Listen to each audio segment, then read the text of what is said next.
शांति। 15 जुलाई 2025 की मुरली में बाबा स्वयं का परिचय देते हुए हम बच्चों को हमारे पुराने अज्ञान के जीवन और अब के जीवन का अंतर बताकर नशा चढ़ाते हुए पक्का करवा रहे हैं कि हमारा पुरुषार्थ मनुष्य से देवता बनने के लिए है। तो किस प्रकार से इस लक्ष्य को हमें प्राप्त करना है? तो पहला तो ज्ञान के सब्जेक्ट में पक्का करना है कि हम भविष्य 21 जन्म नई दुनिया के लिए यह पढ़ाई पढ़ रहे हैं, जिससे हम नर से नारायण बनते हैं। तो अपना लक्ष्य याद रहे। दूसरा, इसी स्मृति से नशा रहे कि अभी हम भक्ति मार्ग में नहीं है, बल्कि ब्राह्मण कुलभूषण खुशबूदार फूले हैं। पुरानी दुनिया और नई दुनिया का सिर्फ हमें ही पता है।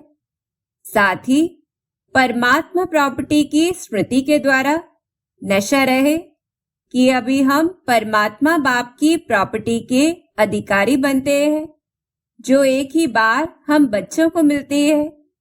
और पहले जिन देवी देवताओं की हम पूजा करते थे, अब हम ही वो देवी देवता बनने वाले हैं। हम देवता कुल में जाएंगे, जहां हमें शरीर भी पवित्र मिलेगा। हम जैसे कि प्रेम के सागर के समान हो जाएंगे।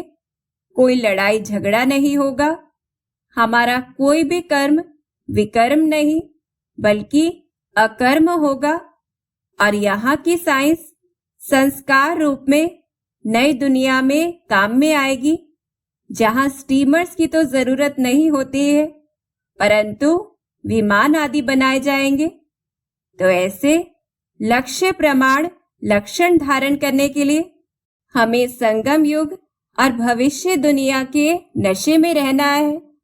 फिर दूसरा, योग के सब्जेक्ट में पहले तो बाबा को पूरा जानने के लिए स्वयं को रियलाइज करना है कि मैं आत्मा कैसी हूँ, क्या हूँ। आत्मा निश्चय कर सुनना है, बैठना है। और किस प्रकार से यह करना है?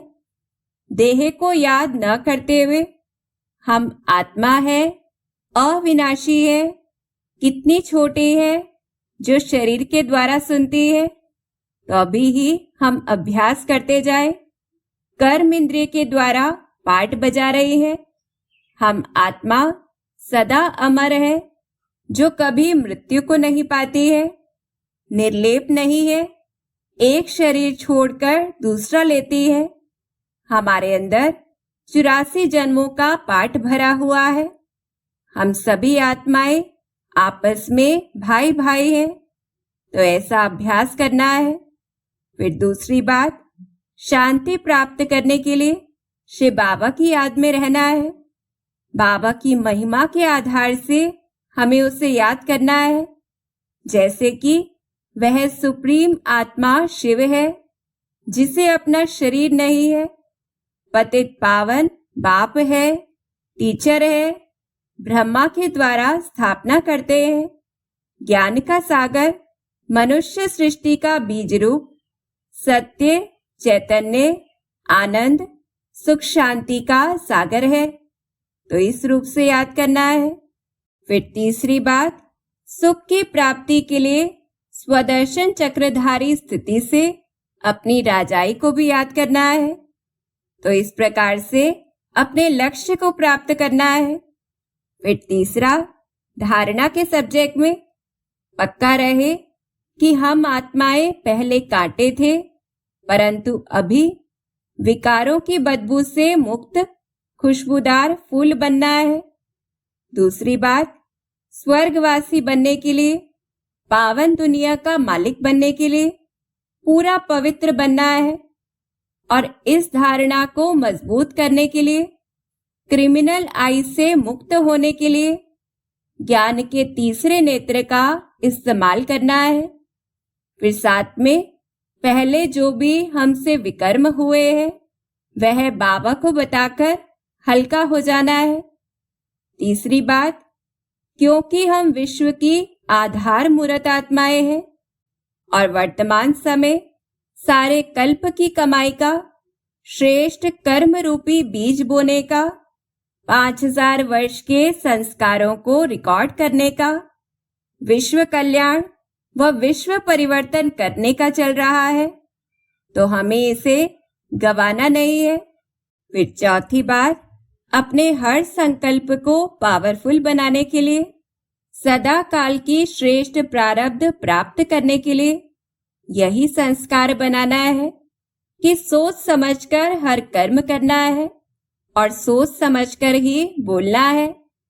फिर पांचवी बात, दुनिया से वैराग्य धारण करना है, क्योंकि यह पुरानी दुनिया कांटों का जंगल नर्क है, जिसमें सारी दुनिया, मनुष्य, 5 तत्व सब कुछ पतित है।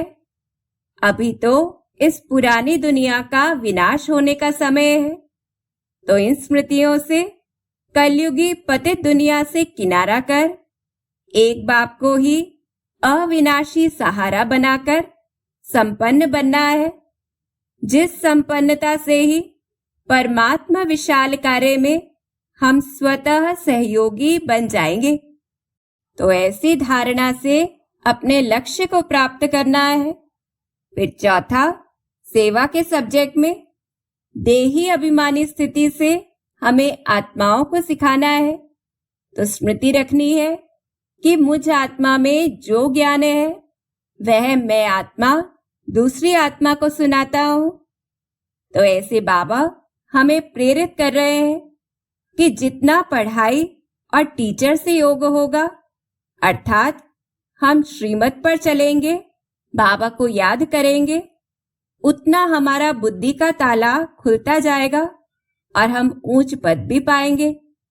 बाकी इसमें ड्रामा के ऊपर नहीं छोड़ना है, क्योंकि पुरुषार्थ के बिना तो पानी भी नहीं मिल सकता है। तो कर्म तो करना ही है। अच्छा, ओम शांति।